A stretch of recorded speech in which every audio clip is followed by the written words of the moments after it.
welcome back to Yulan's channel. Today I will be continuing our Unit 5, which is about cognitive psychology, and today we'll be mainly focusing on intelligence. So keep watching if you want to find out different ways to measure intelligence and how the culture can influence our intelligence.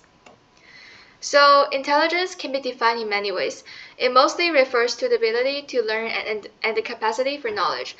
There are so many things that can make up your intelligence, and it really varies based on your environment and culture. For example, who is the most intelligent to you? Someone with street smarts or someone with book smarts? Also, intelligence varies based on what type of culture exists in your environment, either individualistic culture or collectivist culture. Individualist cultures value being on your own and gathering resources for yourself, while collectivist cultures value group efforts and contributing to the group as a whole. This shows there are millions of ways to measure intelligence. You know what this means. Lots of different theories. The first one I have is general intelligence, which is the G. Charles Spearman believed that we all have one general intelligence called the G factor. G underlies specific mental abilities that can be measured on an intelligence test. There's factor analysis used by Spearman, which is a statistical procedure identifying clusters of items that could measure your intelligence. Spearman found that if you have a high intelligence in one of the subjects, you have an overall high general intelligence. L.L. Thurstone, which is 7, he saw that intelligence could be broken up into different categories. He split intelligence into 7 clusters of mental abilities: word fluency, verbal comprehension, spatial ability, perceptual speed, numerical ability, inductive reasoning, and memory. Like Spearman, he believed that someone who succeeds in one category can also find success in the other 6 categories. Therefore, there's still the idea of the G factor lying around. Howard Gardner didn't think there was one factor G determining intelligence. He backed his claim with the savant syndrome, arguing that individuals who are considered mentally retarded have a specific skill they're exceptional in, typically music, art, or calculations. Therefore, he also views intelligence as multiple abilities, including linguistic, logical, mathematical, musical, spatial, bodily, kinesthetic, intrapersonal, which is someone that knows themselves, and interpersonal, which is someone that is good with people, and finally, naturalist. And under Howard Gardner, we have Daniel Goleman, and he came up with his own idea of emotional intelligence, which has 4 components to it.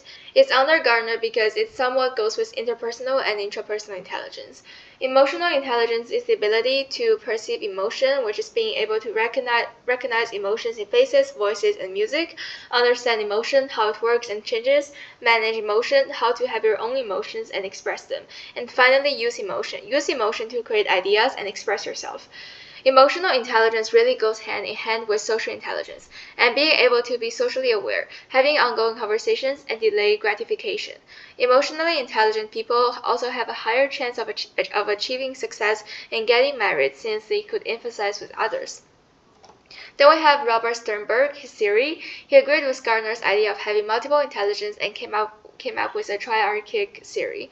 First, analytical intelligence, being able to problem solve and do well in school, and then creative intelligence, how well you can come up with your own ideas and solutions, and finally, practical intelligence, which is just common sense. Our last theory here is proposed by Raymond Cattell.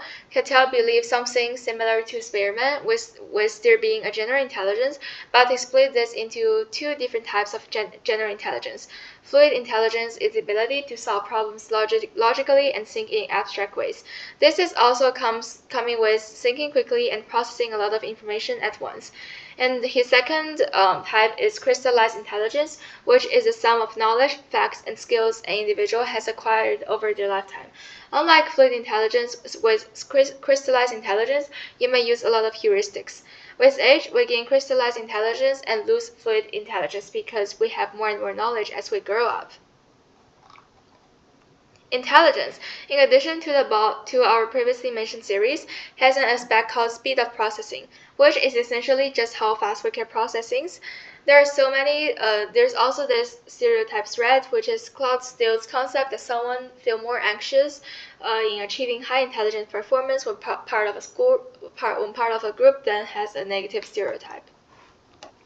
The fluent effect is the trend that there's an increase in intelligence testing scores over time, over a long period of time, like decades.